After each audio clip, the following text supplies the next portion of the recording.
मौलाना फज़लुर रहमान त क्लियरली चए पियो त आउं विढ़ंदसि ऐं जीअं छिरकनि पिया गवर्नमेंट में जीअं या अथॉरिटीज़ जीअं छिरकनि पियूं मौलाना खां, न त हिन महिल ताईं पीका जा केस अलाए कहिड़ी FIRूं को 500 FIRूं कटिजी वञनि हा, को 500 पीका में केस थी वञनि हा। मौलाना फज़लुर रहमान साहिबु जो पाण इंतज़ारु कयो पियो त हू पंहिंजे अॻूणे बयान जे फॉलोअप में छा था चवनि, त हुननि वाशगाफ लफ़्ज़नि में चिटे लफ़्ज़नि में चई छॾियो त मैं माफ़ी नहीं लूंगा। मां छा जी माफ़ी वठां, जी फलाने मुझसे माफ़ी ले, हाणे पाण वर्जा नथा कयूं, वो मुझसे माफ़ी ले, वो अच्छा ऐं जॾहिं एतिरो दफ़ो हू वो चए पियो, तुम चए पियो, आप चए पियो, ऐं हुन में को हाणे अभाम न रहियो आहे त जॾहिं हू चए थो त आप, त उनजी सिधी मतिलबु हाणे हिन में को राज़ न आहे त इस्टेब्लिशमेंट खे मुखातिब थिए पियो, हू शहबाज़ हुकूमत खे मुखातिब न पियो थिए, छाकाणि त जॾहिं जवाननि जो, शहीदनि जो, कारगिल जो, हिन सभिनी जो ज़िक्र करे पियो त obviously he is addressing establishment directly, ऐं चए पियो त माफ़ी छा, ऐं मुंहिंजा माउ पीउ मूंखे ॼणियो ई कोन्हे जो आऊं सरेंडर कंदसि या छा, मतिलबु सरेंडर जा लफ़्ज़ इस्तेमालु करे पियो मौलाना फज़लुर रहमान, त मतिलबु झेड़ो आहे, जंग आहे जी, जंग झेड़ो जेको बि चओ, झुकूंगा नहीं, सरेंडर नहीं करूंगा, लेकिन सो एग्रेसिव तमामु घणो आहे मौलाना साहिबु, ऐं मौलाना साहिबु को कंहिं सूरत पोइ हिते हटण जे मूड में न आहे। हू चए थो त भले मूंखे में हथ विझो त भला गेम शुरू थिए। पॉलिटिकल टेम्परामेंट जेको आहे हिकिड़ो जुड़े थो पियो ऐं सभु कुझु ॻाल्हि घुमी फिरी अचे थी पई त मौलाना डज़ मीन अ बिज़नेस जहिड़ी लैंग्वेज आहे, पर अॻिते अचीवमेंट छा आहे? मतिलबु ठीकु आहे, लॉयर्स मोबिलाइज़ेशन बि कल्ह जेका थी उनमें वकीलनि जी बि ॾाढी सख़्तु लैंग्वेज हुई, ऐं कुर्द साहब जेके आहिनि उहे वरी एक्टिव थिया आहिनि, लॉयर एक्शन कमेटी जेका आहे उहा एक्टिव थी आहे, हुन चयो आहे त भई असां एहतजाज आहे उहो मोबिलाइज़ेशन वापसि शुरू कई आहे, सो दैट उहो ई 26 अमेंडमेंट उहो ई कॉन्स्टिट्यूशनल कोर्ट आहे हुननि जे सभिनि जे ख़िलाफ़ु, त वरी साॻियो उहो ई बिल्डअप थिए थो। पर अॼु वरी ॿिए तरफ़ ॾिठोसि त judicial law and justice commission of Pakistan जंहिंमें सभु मेंबर आहिनि, सियासतदान बि, जजिस बि, उन्हनि फ़ैसिलो कयो त भई हिकिड़ी इंटरनेशनल कोर्ट बि असां वटि, कमर्शियल कोर्ट बि असां वटि हिकिड़ी अलॻि सां सुप्रीम कोर्ट लेवल जी ठहणु खपे, जेका हाई लेवल केसिस ऐं with businessman and between the countries जेके डिस्प्यूट्स थियनि था उन्हनि खे डील करे। ॾिसो मूंखे हीअ जेका आख़िरी ॻाल्हि तव्हां कई उनमें त सिंपल चाहियां पियो त सुप्रीम कोर्ट जे रोल खे, जेको हिकिड़ी एपेक्स कोर्ट हुई जेका चौधरी इफ्तिखार जे ज़माने खां हिकिड़ो थोरो उनजो हिकिड़ो ठही वियो हो त भई अथॉरिटीज़ खे, हुकूमतनि खे थोरो चेक में रखंदी, पोइ हू ओवर बोर्ड बि विया, हद खां टिपी बि वई सुप्रीम कोर्ट वक़्तनि में, लेकिन उनखे हाणे तव्हां डाइल्यूट कनि पिया, आइनी अदालत, पोइ हाणे चवंदा कमर्शियल कोर्ट्स सुप्रीम कोर्ट जे लेवल जी ठही वेंदियूं, हुन में केस वेंदा, माना ही जज साहिबान हिन छा था सम्झनि त हिन हुन में न आहिनि क़ाबिलियत में इंतिहाई अदब ऐं एतिराम सां, सो उनजो त मक़सदु उहो ई आहे, उहो सम्झ में अचे थी ॻाल्हि। जेसिताईं त मुल्क में जेको सियासी टेम्परेचर वधे पियो त वधणो हो न यासि, ऐं ॿी ॻाल्हि इहा जॾहिं बि थींदी आहे,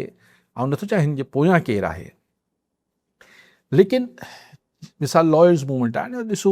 कुर्द साहिबु केतिरो हिन खे मोबिलाइज़ करे सघनि था, वकीलनि में एतिरो ॾफेर आहे, ही लॉयर्स मूवमेंट वारो ज़मानो कोन्हे, पाण में कई ग्रुप्स ठही विया आहिनि,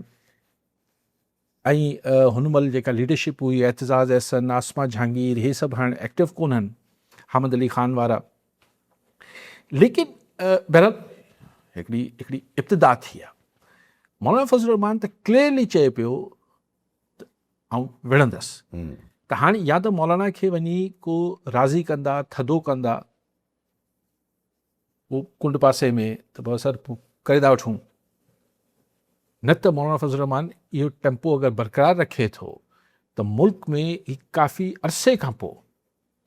हिकिड़ी क्लियर डिफाइंस त मैनी मानता, हिकिड़े जेल में जेल, पोइ इमरान ख़ान सां त इन करे 3-4 साल लॻा हुननि खे, हुनखे त अंदरि बंदि कयऊं ऐं हुनजी पार्टी खे जेको तितर बितर कयऊं, जेको थियो, लेकिन पोइ हिकिड़ो वक़्तु अची वियो काफ़ी अरसे खां जॾहिं मुल्क में हिकिड़ो को वॉइस ऑफ डिसेंट जेको पावरफुल हुजे ऐं जेको बिल्कुलु चिट्टो हुजे, उहो गुम थी वियो, स्पेशली मतिलबु असां towards the policy political policies of establishment या गवर्नमेंट या दिस हाइब्रिड गवर्नमेंट। त मौलाना फज़लुर रहमान उहा वैक्यूम में अची बीठो आहे, त जेके माण्हू अंदरि घणी भड़ास रखनि पिया, घणी उन्हनि खे आहिनि तहफ़ुज़ात हिन सॼे सिस्टम ते, त नाउ हू मौलाना ॾे ॾिसनि पिया, हिन विच में हलियूं ॻाल्हियूं, न मौलाना फज़ल रहमान हमेशह एस्टेब्लिशमेंट सां गॾु रहियो आहे, हीअ थियो आहे, उनजी मौलाना वज़ाहत बि कई त भई आऊं मुतदिल माण्हू आहियां, आऊं ठा बि कंदो आहियां, आऊं हलंदो बि आऊं उन ते न पियो ॻाल्हायां त माज़ी छा रहियो। पर एट दिस मोमेंट जेतिरी ब्लंटली, जेतिरो सख़्तु उहो स्टैंड वठे पियो मौलाना, त हींअर पाकिस्तान में को ॿिए हंधा अहिड़ी आवाज़ न पई नज़र अचे। ऐं जीअं छिरकनि पिया गवर्नमेंट में, जीअं या अथॉरिटीज़ जीअं छिरकनि पियूं मौलाना खां, न त हिन महिल ताईं पीका जा केस, अलाए कहिड़ी FIRूं, को 500 FIRूं कटिजी वञनि हा, को 500 पीका में केस थी वञनि हा। ऐं हू जेका हुन रिस्पॉन्स पे एक्चुअली मूं इंतज़ारु पियो कयो त मौलाना फॉलोअप में छा थो चए। फॉलोअप में बि कारगिल जा ज़िक्र, ही ज़िक्र, त माना मौलाना बसि न पियो करे, जेके सोली सिंधी में चवनि, या मतिलबु थोरो होलो हथ न पियो करे, हू वेतर एग्रेसिव थिए पियो। त दैट मीन्स के इहो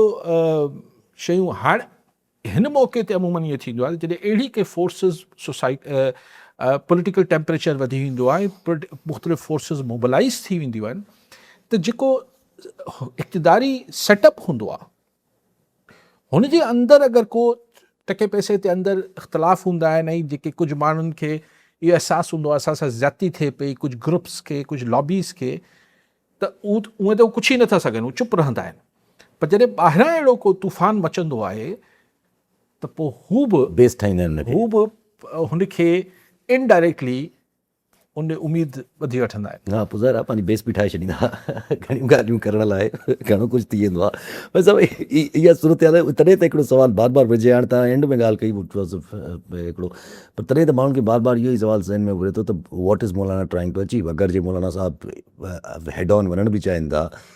अंदर द बैनर ऑफ PTI सां गॾु, पर अञा ताईं त ॿिन्ही में का मूवमेंट, का हलचल, का सिमिलैरिटीज़ बि अचण जी का कोशिशि न थी आहे त किथे को मौलाना वञी कंहिंसां का मुलाक़ात कई हुजे। हा चकज़ई साहब आहे, मौलाना साहब जी थी सघे थो पसे पर्दा हुजनि या कुझु हुजे, पर PTI जे साम्हूं अञा ताईं का बि क़िस्म जी मूवमेंट न आई आहे। ॾिसो, मौलाना साहब हिन वैक्यूम में पंहिंजी पॉलिटिकल स्पेस वधाए पियो, त हींअर कोई न आहे पाकिस्तान में जेको इहो करे सघे जेको मौलाना करे पियो। ठीकु आहे, त मौलाना जी त छो करे पियो, मतिलबु इहो पॉलिटिकल रीज़न बि त हूंदो आहे न। हर शइ जे पोयां माण्हू इहो छो चए त हुन सां ऐं हुन सां ऐं हुनजो इशारो ऐं हुनजो सिग्नल। पॉलिटिशियन आहिनि, पंहिंजी सही वक़्त ते सही शइ करण जी कोशिशि पियो, मतिलबु हुनजे हिसाब सां सही वक़्तु। PTI अगरि किथे मामलात, जीअं मूंखे बैरिस्टर गौहर जी ॿोली सम्झ में अचे पई ऐं अली ज़फ़र जी, त हू हिन महिल चवनि पिया त अगरि को विच में ठा मथे थिए पियो त फ़िलहालु मौलाना खां थोरो पासो रखिजे। पर अगरि नथो ठा थिए ऐं मौलाना जे प्रेशर खे कतब आणिजे जो PTI खे सां ॻाल्हाइण लाइ मजबूर थियनि, पर अगरि न ॻाल्हायूं त तव्हां ॾिसिजो अॻिते हली सभु कन्वर्स गॾु थी सघनि था।